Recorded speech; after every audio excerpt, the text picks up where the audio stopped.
Bonjour à chacune et à chacun d'entre vous. J'aurais tellement voulu vous rencontrer en direct, comme on dit, être en face à face chez vous le 2 mars. Voilà, vous comprenez qu'avec cette pandémie, ce n'est pas possible. Alors je vais essayer pendant quelques minutes de parcourir quelques-unes des grandes lignes de la conférence que je voulais vous donner, mais j'espère que ce n'est que partie remise, j'espère que nous aurons largement l'occasion de nous rencontrer pour pouvoir discuter de tout cela, c'est-à-dire de la manière aujourd'hui de réenchanter les rites. Alors pourquoi faut-il les réenchanter? Première réflexion, qu'est-ce que cela signifie célébrer? Et pourquoi faut-il que cette célébration, on lui donne une musique qu'elle avait peut-être perdue? Mais je pense que le rite, il est en nous. Le rite, nous en avons absolument besoin comme de pain. Vous le savez toutes et tous, hein, de la naissance à la mort, nous avons fortement besoin d'être accompagnés symboliquement, rituellement. Et d'ailleurs, la pandémie que nous sommes en train de vivre depuis plus d'un an, cette pandémie nous révèle à quel point l'absence de rite peut être douloureuse. Moi, j'ai été amené à plusieurs reprises à devoir accompagner des personnes tout en fin de vie ou qui venaient de mourir et dont on devait célébrer les funérailles, faire cela dans le strict étroit d'une toute petite poignée de personnes et encore au cimetière, c'était parfois très douloureux. C'est une de mes grandes surprises pendant cette pandémie, c'est à quel point nos contemporains, nos concitoyens ont besoin de rites. Mais, deuxième réflexion, toujours à propos de ce réenchantement, nous sommes, je trouve, en train de vivre un fameux paradoxe. D'un côté, vous en conviendrez, même s'il y a encore des lieux, bien sûr, heureusement, hein, très vivants et très dynamiques, d'un côté, les paroisses, les communautés chrétiennes, les temples, les églises ne sont plus fréquentés de manière très importante par beaucoup de nos contemporains. Et d'un autre côté, la soif rituelle est très grande. Alors qu'est-ce qui se passe? Où nos concitoyens vont-ils chercher les rites dont ils ont besoin s'ils ne vont plus là où traditionnellement il y a un trésor qui pouvait leur être offert? On voit surgir, mais de manière vraiment spectaculaire, hein, des gens qui, clé sur porte, vous offrent le rituel de baptême, de mariage et même de funérailles. Hein. Moi, j'ai assisté à des gens qui commandaient à une firme la manière d'organiser les funérailles, avec célébrants, avec musique, avec chanteurs, avec les rites au cimetière et ainsi de suite. Ça pose quand même un énorme problème, parce que pour moi, entre animer, ce qui est très respectable, et célébrer, il y a quand même une différence assez intérieure et assez fondamentale. D'où, dans le prieuré que j'ai la chance d'habiter, nous avons décidé d'ouvrir, c'est une troisième voie, une école des rites et de la célébration, c'est-à-dire une école où nous allons former des gens qui peut-être n'ont jamais fait cela, des hommes, des femmes, certains peuvent encore être prêtres, d'autres ne l'être pas, des croyants, des non-croyants, c'est très très très ouvert, mais des gens qui ont comme point commun la volonté de célébrer. On dit qu'il y a une crise des vocations, je vous assure qu'il n'y a pas une crise de la célébration, hein, parce que moi je n'ai jamais croisé autant de gens qui me disaient « je crois que j'ai vocation à célébrer ».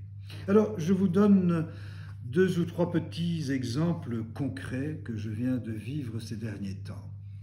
Qu'est-ce qu'on fait quand des grands-parents viennent vous trouver et vous disent « voilà, nous venons d'avoir la naissance de notre petit-fils, nos enfants voudraient une célébration, mais pas question d'aller à l'église.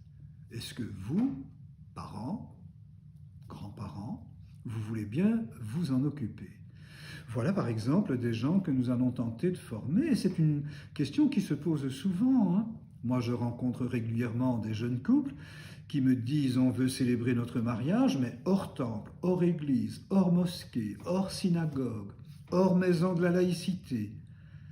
Mais est-ce que vous voulez bien nous préparer à cette célébration? Mais c'est tout un travail, c'est tout un changement de mentalité. Comment fait-on dans ces circonstances-là? Troisième exemple qui m'a vraiment beaucoup bouleversé, parce que cette question du réenchantement des rites, elle se pose fameusement dans les hôpitaux, dans les homes pour personnes âgées, dans tous des lieux de grande souffrance et de grands soins.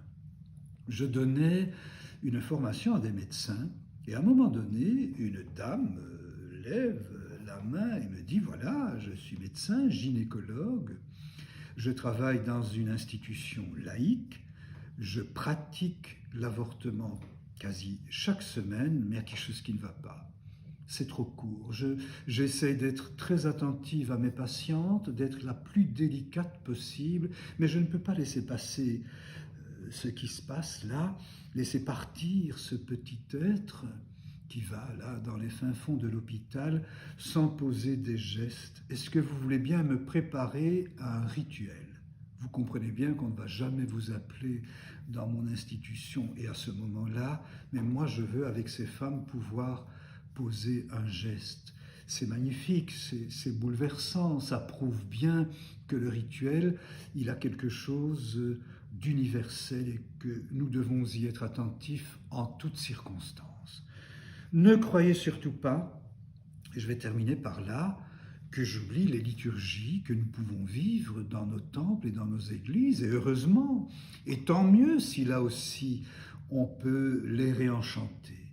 En tout cas, moi, à Noël, pendant la Semaine Sainte, le mercredi des Cendres, pour ne prendre que 3 exemples, nous sommes très heureux de vivre joyeusement de beaux rites. Et pour cela, c'est peut-être quelque chose sur quoi je voudrais beaucoup insister. Pour cela, je trouve qu'il faut faire appel à ceux que j'appelle les créateurs d'imaginaire, c'est-à-dire des artistes, des romanciers, des poètes, des musiciens, des chanteurs, des plasticiens, qui peuvent nous aider vraiment à célébrer. Je vous assure que les grandes questions spirituelles aujourd'hui, ce sont d'abord les créateurs d'imaginaire qui nous les posent. Je pourrais vous donner des exemples à n'en pas finir.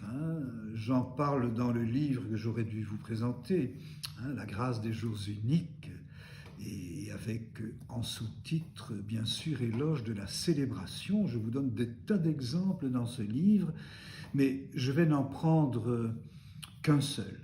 Nous avons reçu pour le Vendredi Saint un clown, un monsieur remarquable qui se dit tout à fait agnostique, mais qui par métier se rend dans des lieux de souffrance.